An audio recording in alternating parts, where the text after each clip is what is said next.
torturing a man because he was hurt from a car accident and could not defend himself.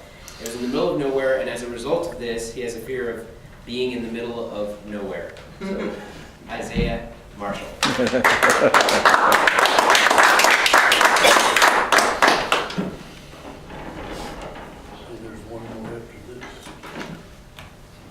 So I was driving down the road, approaching a stop sign. When I got to the stop sign, I stopped. The next thing I know, boom! Someone ran into the back of my car, leaving a dent. As a result of this experience, I found myself staring into the rearview mirror longer than I should, which can be dangerous and lead to disaster. Like the time I was driving down the road approaching a red light. And as I got ready to stop at this red light, I was staring in the rearview mirror trying to make sure that no one would hit me from behind.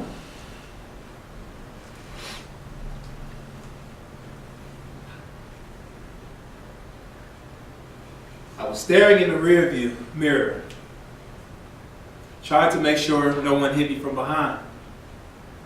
Not paying attention to what was in front of me, boom! I ran into the car in front of me, totaling it. Mr. Toastmaster, fellow Toastmaster, this mirror represents us looking back into our past. Its purpose is to occasionally glance back at the things behind us, which gives us a good picture of how we should view our past.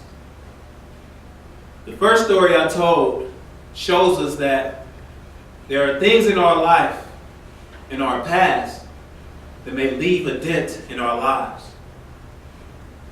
The second story shows us that if we keep our eyes fixed on those things behind us, it can lead to disaster.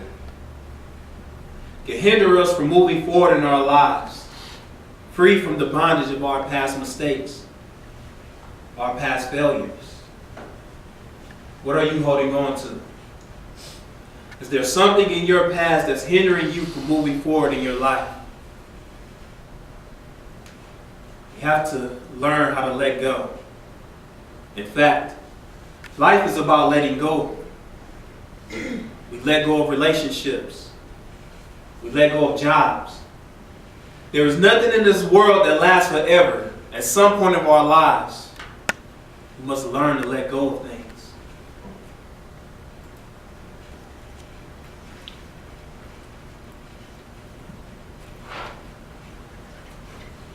Every single day, my daughter reminds me of this very difficult reality. She is only 8 months now, but one day she will start school and our time together will be limited. Letting go. One day she'll graduate from high school and go off to college.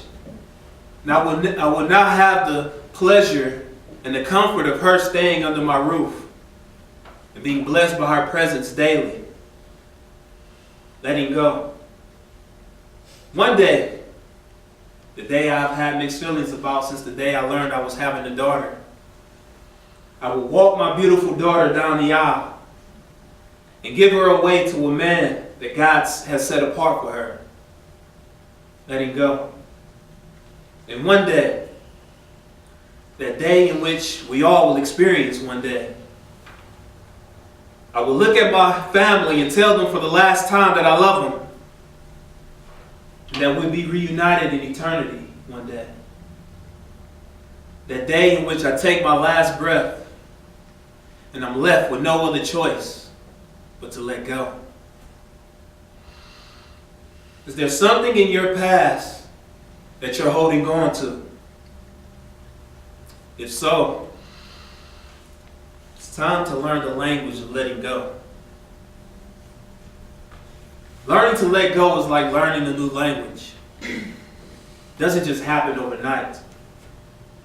But rather it's something that we have to intentionally work at daily. The language of letting go seems so foreign to most. Try to go at it alone without the interpreter, Rosetta Stone. Holding on to the wheel as if bracing for impact. Because your life has spiraled out of control. Let go. We see our past through a microscope. So focused on the rearview mirror that we miss the gifts of our present. As if our presence told the present that we're addicted to the past, so we're in need of Windex because the future is stained glass. Windows. Let go. We've lived with the pain of our past for so long that we're practically married. And now we carry these chains like prisoner behind bars of our broken past, trying to fill a void with temporal things that won't last. Let go. Let go like limbs that let go of leaves that fall in the autumn. Deteriorates in the winter, frozen from melodies of let it go. Let go of fear. Let your past be the slingshot that springs you forward into summer joy, producing life renewed. Let go as if letting go is the only option. Instead of opting to hold on to the weight that so easily entangles us, press forward. Be strong. Let go and let God carry the weight for you. Be bold. The old has passed away, and behold, you are a new creation. The language of letting go seems foreign, I know. But let us all speak the same language and let go. And when we finally let go, we allow the seeds that are within us to grow and produce the fruit that this world needs for its nourishment. So let go. Thank you.